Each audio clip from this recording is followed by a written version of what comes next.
میرا نام نعمان احمد ہے۔ اسد بھائی، مجھے خواب کی تعبیر یہ پوچھنی ہے کہ مجھے کسی نے نا مار دیا، تو اب میرا نا ایک دم دم نہیں نکلا اور مجھے نا اسپتال لے کے جانے لگے، تو آدھے رستے میں نا لوگ آگے آگے جا رہے تھے لیکن میں تھوڑا پیچھے تھا۔ اب آدھے رستے میں نا میرا دم نکل گیا، اور میرا جب دم نکل رہا تھا نا تو میں استغفر اللہ اور پتہ نہیں صورتیں وغیرہ، آیت الکرسی وغیرہ اور بہت ساری ایسی صورتیں وغیرہ پڑھ رہا تھا، اور جب میری روح نکل رہی تھی نا تو مجھے ذرا سی بھی تکلیف نہیں ہو رہی تھی۔ تو برائے کرم اس خواب کی تعبیر مجھے بتا دیجیے۔ اچھا، لوگ کہتے ہیں کہ کسی کو برا خواب آئے نا تو کسی کو بتائے نہیں، اب مجھے یہ بھی بتا دیجیے کہ یہ خواب برا ہے یا اچھا ہے خواب؟ تو ظاہر ہے یہ تو مجھے پوچھنا تھا نا کہ یہ خواب کیسا ہے؟ ہاں جی، برا خواب نہیں بیان کرنا چاہیے، اچھا خواب ہی بیان کرنا چاہیے، اور وہ بھی اس کو کریں کہ جو خواب کی تعبیر بیان کرنے والا ہو، اور پوچھنے کے لیے سوال کرنا اس میں حرج نہیں ہوتا۔ بقیہ جو آپ نے کہا تو یہ اس کو ہم برا تو نہیں کہہ سکتے۔ موت کا دیکھنا، حادثے کا ہونا، یہ پہلو تو یقیناً آزمائش والا ہے، اچھا نہیں کہیں گے اس کو، لیکن آسانی سے روح کا نکل جانا اور پھر استغفار کرتے ہوئے اپنے آپ کو مرتے ہوئے دیکھنا، یہ کیفیت تو بہرحال ایک بہتر کیفیت ہے۔ لیکن اس طرح کے خواب جس طرح آپ نے بیان کیا نا، تو عموماً یہ بہت سارے خیالات کا مجموعہ ہوا کرتا ہے۔ کبھی ہم نے کوئی حادثہ سوچا یا حادثہ دیکھا، کہیں پر اپنے بارے میں سوچا، کبھی ہمارے ساتھ کوئی اس طرح کا واقعہ رونما ہوا، تو وہی خیال اور وہی شے جو ہے وہ ہمیں خواب کی شکل میں نظر آ جاتی ہے۔ تو اس کے اسباب کئی طرح کے ہوا کرتے ہیں۔ آپ سے بھی ریکویسٹ ہے، اور بھی جو ناظرین اس وقت ہمیں دیکھ رہے ہیں، کہ حادثات کی خبر دیکھنا، اس طرح کی چیزیں دیکھنا، جب صبح اٹھیں تو سب سے پہلے اللہ پاک کی بارگاہ میں عافیت کی دعا کر لینا چاہیے۔ یقین کیجئے کہ جب بندہ اسباب کی دنیا میں بالکل پریشان ہو جاتا ہے اور اس کو کچھ سمجھ میں نہیں آتا کہ میں کیا کروں، تو ایک ہی سہارا ہوتا ہے، اور وہ ہوتا ہے رب کی بارگاہ میں دعا کرنا۔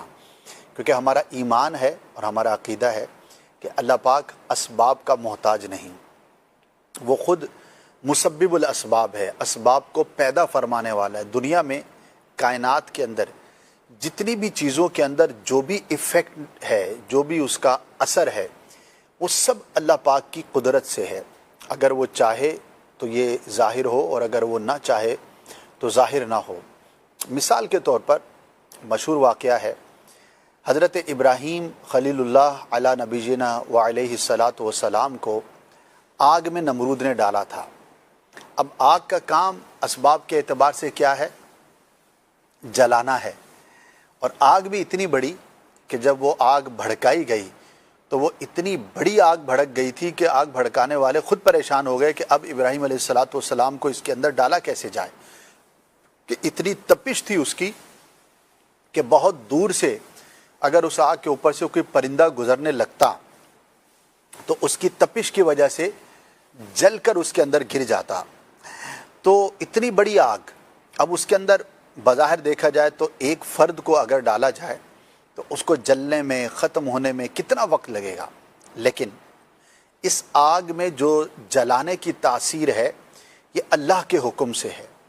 جب ابراہیم علیہ الصلاۃ والسلام کو اس آگ میں ڈالا گیا تو آپ علیہ الصلاۃ والسلام پر اس آگ نے کچھ اثر نہ کیا، بلکہ گل و گلزار بن گئی، اور آپ نے کوئی چند گھنٹے نہیں، بہت طویل وقت اس کے اندر گزارا، اور خیر اور سلامتی کے ساتھ، ہنستے مسکراتے، اطمینان کے ساتھ گویا کہ باہر تشریف لے آئے۔ تو اللہ تبارک و تعالی پر ایمان اور یقین کیجئے، یہ مسلمان کے لیے ایک بہت بڑا خزانہ ہے۔ ہوتا ہے، مسائل ہوتے ہیں، آزمائشیں ہوتی ہیں، ایک ٹائم پیریڈ ہوتا ہے جس سے ہم گزر رہے ہوتے ہیں، تو ہمت کے ساتھ اس کا مقابلہ کرنا چاہیے۔ تو برا خواب دیکھیں، ڈراؤنا خواب دیکھیں، جس طرح نعمان بھائی نے بیان کیا، تو ظاہر ہے کہ انسان پریشان ہو جاتا ہے۔ توکل اللہ کی ذات پہ رکھیں اور یہ دعا کریں کہ یا اللہ عز و جل اس خواب کے برے اثر سے مجھے محفوظ فرما، تو انشاءاللہ عز و جل آپ اس خواب کے برے اثر سے بچنے میں کامیاب ہو جائیں گے۔ تو تسلی رکھنی چاہیے اور یہ عمل کر لینا چاہیے، انشاءاللہ عز و جل اس سے خیر والا معاملہ ہوگا۔